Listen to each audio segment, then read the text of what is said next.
Old-style balls are gone. Rich people changed the game forever. Fans now cheer, but money is the king. Right in the heart of London's football frenzy, where rivalries are hotter than a summer barbecue and passions roar louder than jet engines, there's this chant that just won't quit. What a genius use of money. Yep, you guessed it.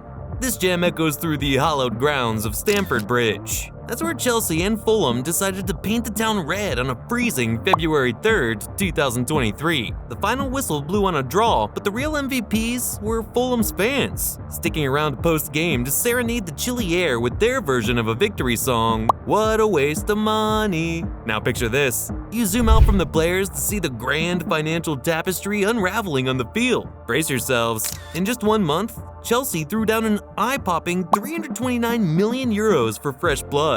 To put it bluntly, that's more than what your entire neighborhood's worth. And guess what? This little shopping spree put football giants from other fancy leagues, French, Italian, German, Spanish, in the shade. Chelsea made it rain so hard that even umbrella companies were taking notes. As the smoke cleared, a bunch of experts chimed in. You know, the folks who've never kicked a ball, but can talk your ear off about formations. One of them said, and I quote, "Chelsea's like that friend who always goes for the top shelf stuff.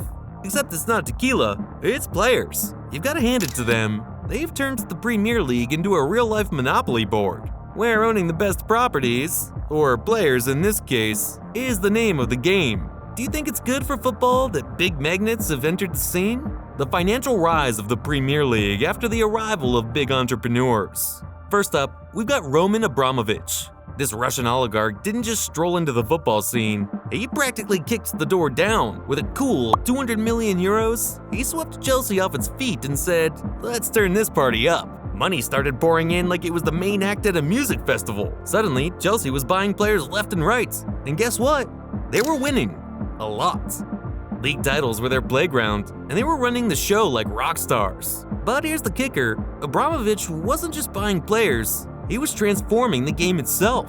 Other big-pocketed folks took notes and jumped on the spending spree bandwagon. And now, onto Sheikh Mansour bin Zayed Al Nahyan, the guy who made buying football clubs look like buying snacks at a convenience store. He casually dropped over €1 billion to claim Manchester City. And let me tell you, that wasn't pocket change. It was like buying a yacht because you needed a rowboat. Manchester City's fortunes skyrocketed. They went from being a regular team to a dream team. With cash flowing like a waterfall, they nabbed top-tier players and made headlines.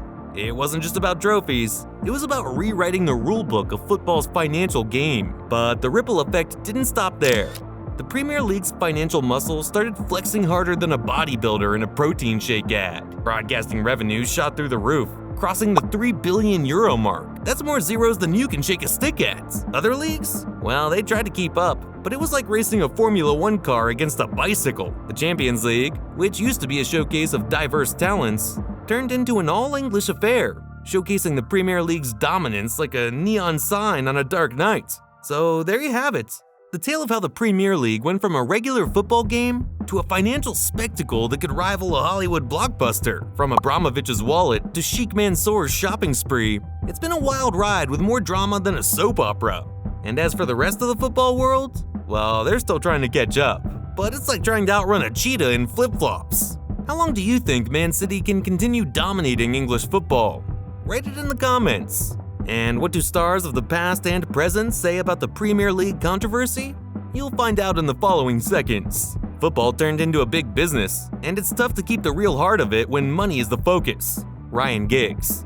It's hard to believe that when I started my career, I got way less money than some players get in just 1 week now. Gary Lineker. There comes a time when the price for football players becomes unbelievable.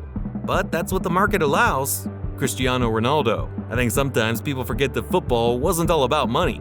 It used to be about loving the game and having fun. Jurgen Klopp. Sure, it's crazy how much money is spent on football players these days, but that's the way it is now. Frank Lampard. The Premier League is now more of a marketplace than a football competition. Gary Neville. Money in the Premier League now decides everything. Who wins, who gets relegated, and everything else. Arsene Wenger. In the Premier League, it's not just about the teams on the field anymore, it's about the owners in the stands with deep pockets. Jose Mourinho.